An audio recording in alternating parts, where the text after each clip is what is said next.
अस्सलाम वालेकुम। Stirling learning में खुशामदीद। आज के इस लेक्चर में हम फिज़िक्स नाइन्थ की बात करेंगे और ये हमारा 21वां लेक्चर है क्लास नाइन्थ का। लास्ट लेक्चर में हमने चैप्टर नंबर 3 को स्टार्ट किया था, जिसमें हमने फोर्स, इनर्शिया और मोमेंटम की बात की थी। इस लेक्चर में जो laws of motion and Newton's laws of motion है उसकी हम बात करेंगे।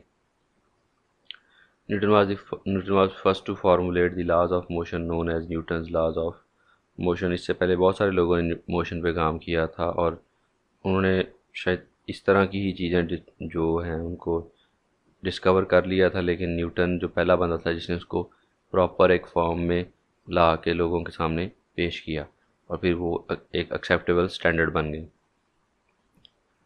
Newton's first law of motion कह रहा है,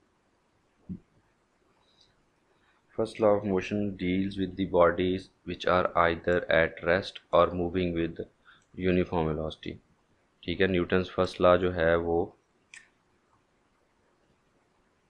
न्यूटन्स फर्स्ट लॉ जो है वो किसके साथ डील करता है? बॉडीज़ के साथ, जो कि दो केसेस, एक एट रेस्ट और दूसरा बॉडीज़ जो हैं वो moving at constant speed.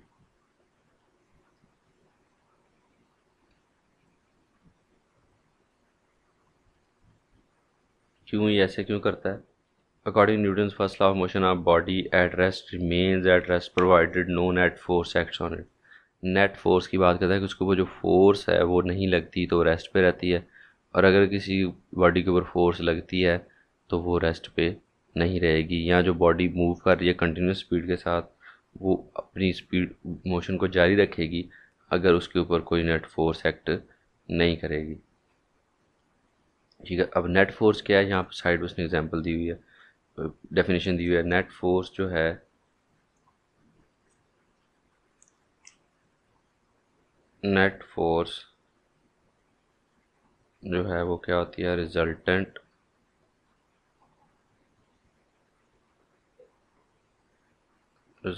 Of all forces. तमाम फोर्सेस को हम ऐड अप कर दें, जिस तरह फोर्सेस तो वेक्टर क्वांटिटी, तो वेक्टर एडिशन में जब इनको ऐड अप करें तो इसका जो रिजल्टेंट आएगा उसको बोलेंगे हम नेट फोर्स। ठीक है, नेट फोर्स, इससे इसकी मिसाल छोटी सी मैं दे देता हूँ आप लोगों को। यहाँ पे भी उसने कोई एग्जांपल दी होगी। फॉर एग्जांपल मैं एक टेबल पड़ा हुआ है,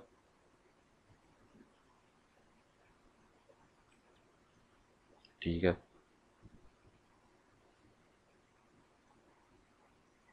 इसको दो बंदे फोर्स लगा रहे हैं। एक फोर्स लग रही है इस डायरेक्शन में और एक फोर्स लग रही है इस डायरेक्शन में।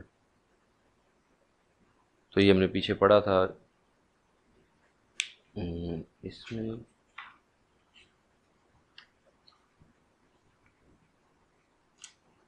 ये इसका जो वेक्टर एडिशन होती है ये इसमें नहीं, हमने मेरे ख्याल से फर्स्ट ईयर में बता रहा हूँ उसको। वेक्टर एडिशन में क्या होता है कि ये दोनों वेक्टर्स बिल्कुल एक दूसरे के ऑपोजिट हैं, तो एक को पॉजिटिव लेंगे, दूसरे को नेगेटिव लेंगे। इन दोनों का जो आपस में सॉल्व करने के बाद आंसर आएगा, वो इसके ऊपर जो फोर्स लग रही होगी, this is called the net force. अगर दोनों बराबर हैं तो इस टेबल पे कोई फोर्स नहीं लगती और वो टेबल वहीं पे रहता है, दोनों जोर लगाते रहते हैं। लेकिन अगर जिसका जोर ज़्यादा लग जाए, तो अगर दो लड़के खींच लें, जिसका जोर ज़्यादा लग जाएगा वो उसको अपनी तरफ ले जाएगा, तो ये एफ नेट फोर्स है, उसकी डायरेक्शन जो फोर्स ज़्यादा होगी उसकी तरफ होगी। तो net force is the resultant of all forces. ठीक है, तो उसने कहा जब कोई भी नेट फोर्स एक्ट नहीं करती और रेस्ट पे रहता है। इसकी मिसाल आपके पास ये बुक पड़ी हुई है, ठीक है, ये बुक आपके सामने जो नज़र आ रही है, तो ये it is at rest because there is no net force acting on it. ये ग्रेविटी इसको नीचे की तरफ खींच रही है, लेकिन ये जो आपके पास ये वाइट बोर्ड है इसको ऊपर की तरफ रिएक्शन की फोर्स दे रहा है, जो दोनों इक्वलाइज कर रहे हैं एक दूसरे को, और ये ऊपर पड़ी हुई है। Similarly, moving object does not stop moving by itself. जब भी कोई आप चीज़ को घुमाते हैं या चलाते हैं तो वो आप अपने आप नहीं रुकती। आप गाड़ी चला रहे हो, आप ब्रेक लगाओगे तो रुकेगी। कई दफ़ा ब्रेक नहीं लगाते वैसे रुक जाती है, लेकिन वो आपको लगेगा कि आपने कोई फोर्स तो लगाई नहीं। लेकिन जब आप ब्रेक नहीं भी लगाते तो हमारे पास जो नेचुरल कॉजेज़ हैं, कौन सी, एयर फ्रिक्शन, ग्राउंड फ्रिक्शन, और जो गाड़ी के पुर्जे होते हैं उनके आपस में जो फ्रिक्शन है, वो सारे के सारे जो उसकी मूवमेंट की वजह से एनर्जी है उसके against as a force act कर रहे हैं। ये जो नैरो नेटवर्क फोर्स वाली बात है ये आइडियल केस होता है, इसको कोई फोर्स एक्ट कर नहीं रही, नहीं तो हमेशा कोई ना कोई फोर्स एक्ट कर रही होती है। रेस्ट की position is possible, but the continuous motion जो है उसके लिए आपको जितनी रेजिस्टेंस आ रही है, फॉर एग्जांपल एक गाड़ी 40 किलोमीटर पे कंटिन्यूस चल रही है, 40 किलोमीटर पर आवर पे कंटिन्यूस चल रही है, कैसे चल रही है, इंजन उसको पावर दे रहा है इसको हम इस तरफ, और यहाँ पे आपके पास नेचुरल कॉजेज़ हैं जो उसको रोक रहे हैं। नेचुरल कॉजेज़ मतलब जैसे एयर फ्रिक्शन, ग्राउंड फ्रिक्शन और सारी बातें इसको रोक रही हैं। ठीक है, ये गाड़ी समझ लें। तो 40 किलोमीटर पर आवर पे कंटिन्यू करने के लिए इंजन को इनफ फोर्स प्रोवाइड करनी है जो इसको ओवरकम कर ले और उसके बाद इसकी स्पीड को कम ना होने दे। अगर 40 पे इसने पहुंचा दिया पहले, और अब इंजन फोर्स इतनी लगा रहा है जो नेचुरल कॉजेज़ को न्यूट्रलाइज कर रहे हैं, ख़त्म कर रहे हैं, तो इंजन की जो फोर्स है वो आपस में दोनों एक दूसरे को कैंसिल आउट कर दें। इसके ऊपर नेट फोर्स अब क्या है, ज़ीरो है, तो ये 40 किलोमीटर पर आवर पे अपनी मोशन को कंटिन्यू रखेगी। तो अब बॉडी, इसकी जब डेफिनेशन प्रॉपर वो ये है, a body continues its state of rest और of uniform motion in a straight line provided no net force acts on it. कोई नेट फोर्स मतलब जितनी भी फोर्सेस लग रही हैं उनका रिजल्टेंट में कोई वैल्यू नहीं आती। रिजल्टेंट फोर्स क्या होगी उनकी, जैसे इस केस में मैंने बताया कि ये इसको दोनों एक दूसरे को कैंसिल आउट कर रहे हैं, तो ये नेट फोर्स पे ज़ीरो होगी, तो ये 40 किलोमीटर पर आवर पे चलती रहेगी। और जिस तरह ये बुक पड़ी हुई है, रेस्ट की एग्जांपल है, इसमें वेट नीचे की तरफ है, रिएक्शन फोर्स ऊपर की तरफ है, ये दोनों एक दूसरे को कैंसिल आउट कर रहे हैं, तो ये यहीं पड़ी रहेगी जब तक इसको हिलाया ना जाए। तो न्यूटन फर्स्ट लॉ जो है वो सिंपल था। अच्छा, जो इनर्शिया होता है, इनर्शिया इज़ व्हाट, इनर्शिया जो है वो is a property of body due to which it resist any change in its rest और मोशन स्टेट। इनर्शिया की डेफिनेशन में पढ़ी है। तो न्यूटन फर्स्ट लॉ, जो बॉडी एट रेस्ट है वो रेस्ट पे ही रहती है।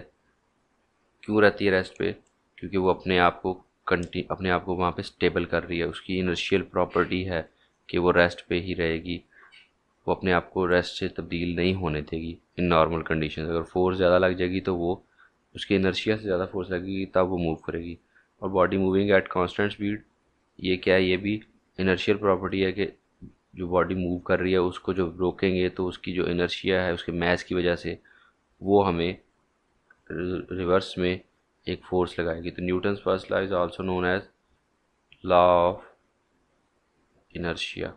इसको लॉ ऑफ इनर्शिया भी कहते हैं।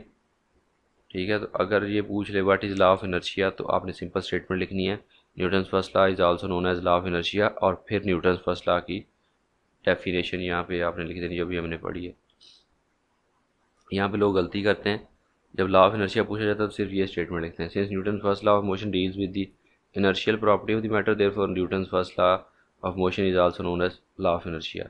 सिर्फ इतना ही आंसर नहीं है इसका, ये लिखने के बाद ये डेफिनेशन भी हमें लिखनी पड़ेगी, body continues it's states of rest और मोशन जो है इसको लिखना पड़ेगा, फिर आपकी जो डेफिनेशन लॉ ऑफ इनर्शिया की कंप्लीट होगी। उसके बाद अगली बात, Newton second law of motion. Newton second law of motion deals with the situation when net force acts on it. First law में क्या था, नो नेट फोर्स, ठीक है। सेकंड में क्या है, जब फोर्स लगे।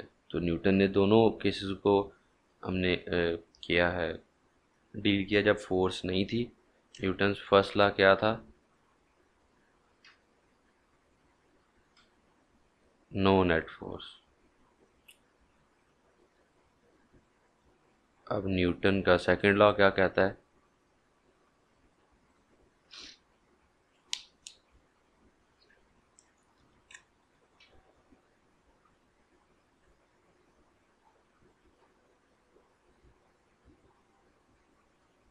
नेट फोर्स एक्ट्स और इज प्रेजेंट। जब नेट फोर्स एक्ट करती है या प्रेजेंट होती है तब जो है न्यूटन सेकंड लॉ की बात होगी। और इसका जो रिलेशन है और इसकी जो बातें हैं हम इसको बुक को साइड पे कर लेते हैं और यहाँ पे हम इसकी पूरी डेरिवेशन करेंगे। न्यूटन सेकंड लॉ की डेफिनेशन ज़रा पढ़ लें। When a net force acts on a body, it produces acceleration in the body in the direction of net force. The magnitude of this acceleration is directly proportional to net force acting on the body and inversely proportional to its mass. कहता है जब भी कोई force लगती है, net force मतलब दो तीन फोर्सेस लग रही हैं, उसकी जो रिजल्टेंट है वो, जैसे मैंने अभी टेबल की एग्जांपल दी थी, जो लेफ्ट हैंड साइड से जोर लगा रहा है, राइट हैंड साइड से जोर लगा रहा है, तो अगर राइट हैंड साइड वाले का जोर जो है वो लेफ्ट हैंड साइड वाले से ज़्यादा होगा तो एक नेट फोर्स एक्ट करेगी उसके ऊपर। जब नेट फोर्स एक्ट करेगी तो उसकी पहले वो रेस्ट पे था, फिर उसकी वेलोसिटी, उसकी जो स्पीड है उसके अंदर इजाफा होगा, तो मतलब उसके अंदर एक्सेलरेशन प्रोड्यूस होगा। जीरो से वो किसी वेलोसिटी पे जाएगा तो वी एफ आपकी वो वेलोसिटी होगी, वी आई जीरो होगी, तो वी एफ में से वी आई निकाल के टू पे उसको डिवाइड करेंगे टाइम पे, तो आपके पास एक्सेलरेशन आ जाएगा। तो यही वो बात कर रहा है कि जब भी कोई बॉडी के ऊपर नेट फोर्स एक्ट करता है तो उसके ऊपर एक्सेलरेशन हमेशा से मौजूद होता है। उसका फार्मूला जो ड्राइव करने के लिए उसने एग्जांपल दी है, उसने जो कंडीशन दी हैं वो ये हैं। एक्सेलरेशन, ये सेकंड लॉ है न्यूटन का।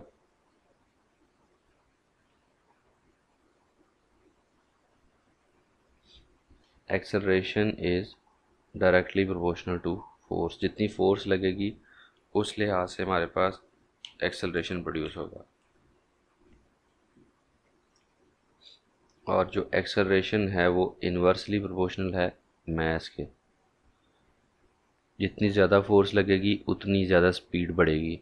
और फोर्स लग रही है एक मिकदार में, और अगर मास कम था तो स्पीड ज़्यादा है, मास ज़्यादा तो स्पीड एक्सेलरेशन कम है। इसकी मिसाल इस तरह ले लें, आप साइकिल चला रहे हैं, साइकिल के आप अकेले जा रहे हैं तो आप थोड़ा ज़ोर लगाएंगे तो स्पीड ज़्यादा बढ़ेगी।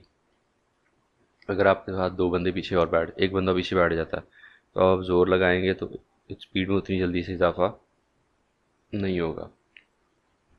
तो ये इसकी लेफ्ट हैंड साइड पे आपके पास दोनों में एक्सेलरेशन है, तो इसको हम सिंगल बना लेंगे और एफ ओवर एम। ठीक है, इस तरफ से दो चीज़ें थी, एफ ऊपर था एम नीचे था, हमने इकट्ठा कर लिया। अब यहाँ पे प्रोपोर्शनैलिटी ख़त्म होगी और के एफ ओवर एम यहाँ पे आपके पास है कि प्रोपोर्शनैलिटी कांस्टेंट आ जाएगा।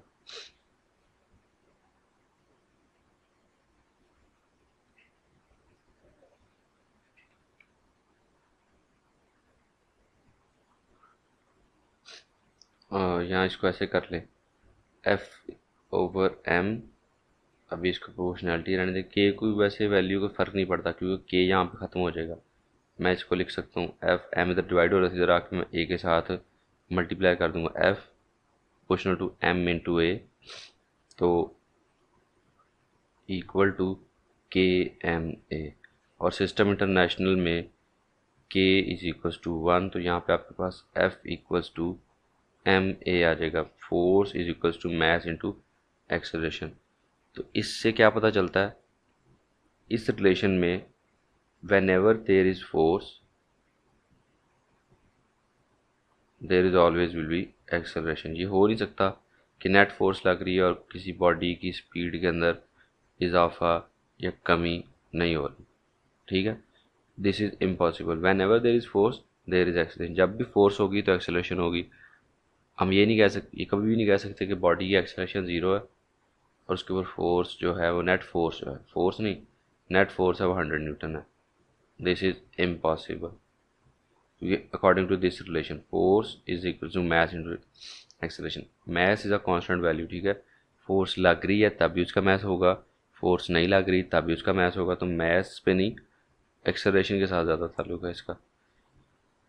कि जब भी एक्सेलरेशन, अगर मैं कह दूं एक्सेलरेशन इसके ऊपर 10 मीटर पर सेकंड स्क्वायर के लिहाज से उसकी स्पीड बढ़ रही है और फोर्स उसके ऊपर ज़ीरो है, this is also not possible. Force लगेगी तो एक्सेलरेशन होगी, एक्सेलरेशन होगी तो फोर्स लगेगी।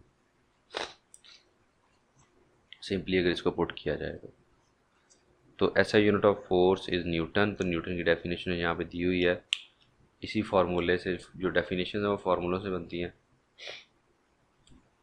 F is equals to M में, तो फोर्स जब 1 न्यूटन होगी, 1 newton is the force that produces an acceleration of 1 metre per second square in a body of mass 1 kg। Body का मास 1 kg है और 1 न्यूटन फोर्स कब होगी, ये 1 कब होगा, इसका सिंपलेस्ट केस क्या, ये 1 तब होगा जब आपके पास मास भी 1 हो kg और एक्सेलरेशन भी आपके पास 1 मीटर पर सेकेंड स्क्वायर। 1 को 1 से मल्टीप्लाई करेंगे 1 ही आ जाएगा, ठीक है। तो सिंपलेस्ट केस हमने डिस्कस करना होता है। तो फोर्स 1 न्यूटन कब होगी, जब आपके पास body of 1 kg mass produces an acceleration of 1 metre per second square. तो इसका यूनिट है ये kilogram metre per second square multiply करें तो यहाँ आपके पास kilogram metre per second square बन जाएगा इसका यूनिट, और जो कि न्यूटन होता है तो इसका फोर्स का यूनिट आपके पास न्यूटन आ जाएगा, ठीक है। उसके बाद ये एग्जांपल्स हैं, एग्जांपल्स जो हैं हम एंड पे करते हैं। पहले हम न्यूमेरिकल करेंगे, न्यूमेरिकल के समझने के बाद अगर आपको फिर भी ज़रूरत महसूस होती है इसकी एग्जांपल्स की समझने की तो वो समझ लेंगे, नहीं तो अदरवाइज़ आप एग्जांपल्स खुद ही कर लोगे न्यूमेरिकल समझने के बाद। वैसे यहाँ पे एग्जांपल पहले सॉल्व हुई होती है, लेकिन हम पहले न्यूमेरिकल करेंगे फिर एग्जांपल की तरफ आएंगे। हाँ जी, आज के लिए न्यूटन्स फर्स्ट लॉ और न्यूटन सेकंड लॉ इसी दोनों की बात कर लेते हैं। अगले लेक्चर में इंशाल्लाह मास एंड वेट और न्यूटन थर्ड लॉ को कंप्लीट करेंगे। और हमेशा की तरह दुआ में याद रखिएगा, अपना ख्याल रखिएगा। अल्लाह हाफिज़ और अल्लाह आपका निगहबान।